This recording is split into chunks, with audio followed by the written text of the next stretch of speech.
tarefa de alguma coisa, alguma contribuição que elas têm que dar para o mundo, né?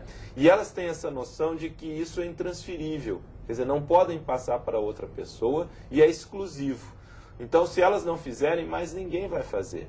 Então, essa noção de missão, de propósito, de projeto de vida que elas têm que realizar, que elas nasceram com aquela finalidade. Muitas vezes elas não têm noção exatamente do que vem a ser num determinado momento da vida delas. Até porque nascemos sem bula, sem... Justamente, nascemos né? Um manual. nus, Né? um manual. Mas o que acontece? A pessoa que ela começa a pensar sobre essa convicção íntima e ela começa a agir, pouco a pouco isso vai ficando mais claro. Ela vai aumentando isso. Então é o processo do propósito de vida. E isso lá na sua pergunta inicial tem relação direto com o nível de bem-estar, com o nível de satisfação na vida, né, com o nível de saúde, né? Então, hoje, existem vários casos e pesquisas em relação a essa questão da força que tem da pessoa ter um propósito de vida, quer dizer, uma missão, algo a realizar, uma meta maior sobre qual todas as outras, né, convergem. Um caso que é bem interessante da gente ressaltar é do Viktor Frankl. O Viktor Frankl, ele era um médico, né, judeu, e foi preso no campo de concentração em Auschwitz, um dos piores campos de concentração durante a Segunda Guerra. Eu né? li esse livro, ele fundou a logoterapia. Isso, ele tem vários livros, né? Mas um deles, possivelmente é esse que você está se referindo, é o Em Busca do Sentido. Isso, né? Em Busca do Sentido da Vida. Isso, um psicólogo num campo de concentração. É esse. É esse aí. Ele era médico, depois atuando como psicólogo também, né? Mas ele, então, o que acontece? Ele, diante daquela situação de extrema diversidade, ele começou a ver dois grupos de prisioneiros. Um grupo maior, que tinha um alto índice de suicídio, que tinha um elevado índice de doenças, tanto físicas, orgânicas, quanto mentais também. E um grupo menor, que não conseguiam manter por mais tempo o nível de equilíbrio, né, tanto mental quanto físico, que o índice de suicídio era 0.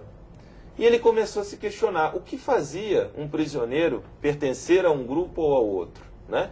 O que fazia um prisioneiro pertencer a esse grupo menor, que o índice de suicídio era 0, que conseguia ter um equilíbrio emocional maior e que às vezes era capaz até de dar um único pedaço de pão, que seria a refeição do dia, para aquela outra pessoa que estava precisando mais.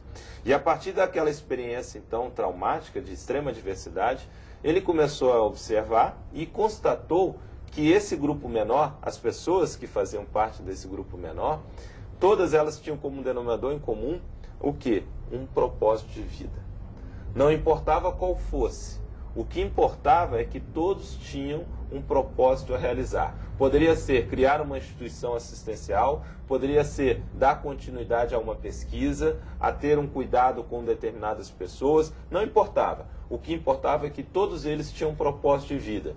E isso é que dava força para eles se manterem ali, né, fortes, vivos, para conseguirem sobreviver e realizar dar continuidade a esse trabalho.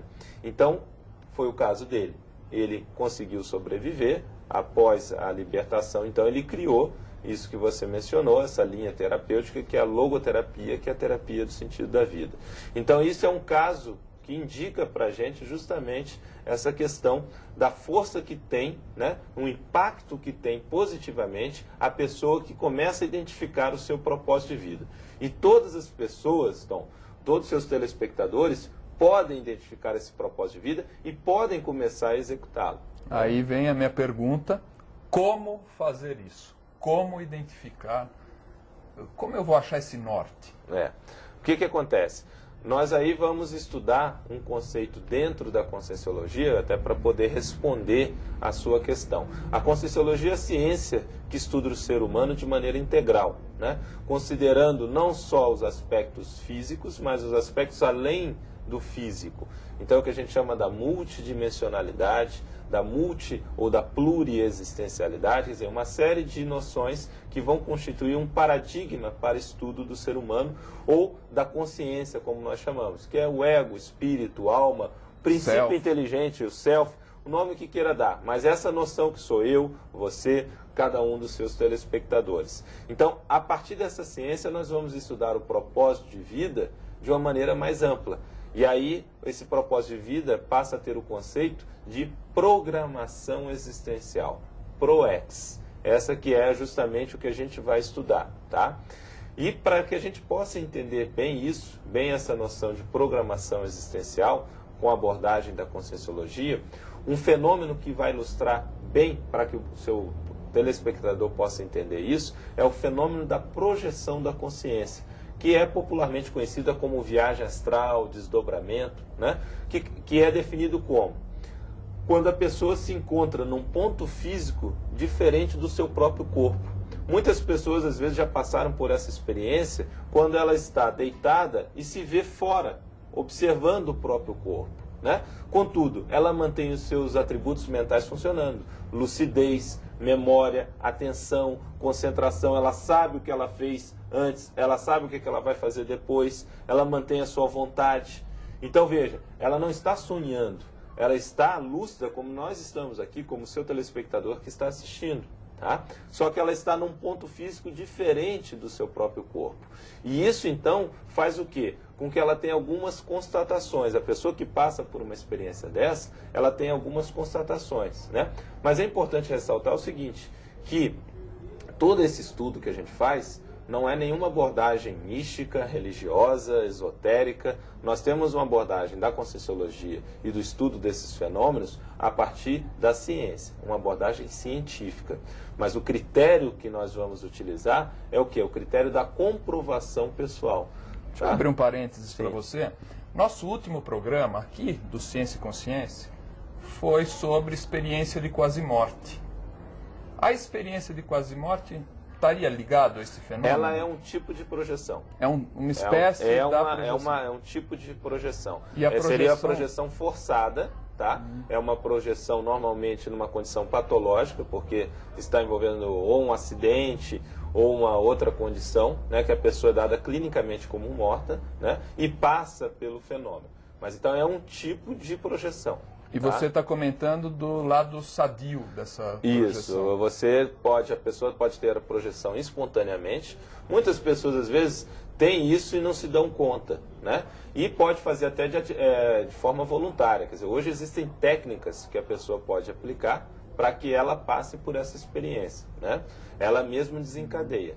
O princípio que nós vamos utilizar nesse estudo, Tom, é a questão da experiência pessoal, como eu estava falando, e é o princípio da descrença, que significa o quê? Não acredite em nada. Tenha você as suas próprias experiências. Então, experimente. Tenha você as suas próprias experiências. Esse é o princípio da descrença. E é isso que nós vamos utilizar, o que vai nortear as pesquisas em relação à Conscienciologia e em relação a esses fenômenos também. E, professor Losch, como nós vamos fazer o link, essa ligação entre projeção e ProEx? Então, eu comecei a falar isso para dar uma visão da abordagem que nós vamos utilizar para o estudo do propósito de vida, que na Conscienciologia vai ser justamente a programação existencial. Quando a pessoa passa, então, pela projeção, eu estava colocando que ela tem constatações. A primeira delas, não existe apenas essa dimensão física. Existem outras dimensões além dessa dimensão física. Segunda constatação, a pessoa não tem apenas este corpo. Existem outros corpos de manifestação. Quando ela passa por um fenômeno desse, ela consegue constatar por ela mesma. Ela se dá conta Ela disso. se dá conta disso. Terceira constatação, ela não é o próprio corpo. Nós temos a nossa autoimagem muito associada ao nosso corpo, né? Eu sou alto, eu sou baixo, eu sou magro.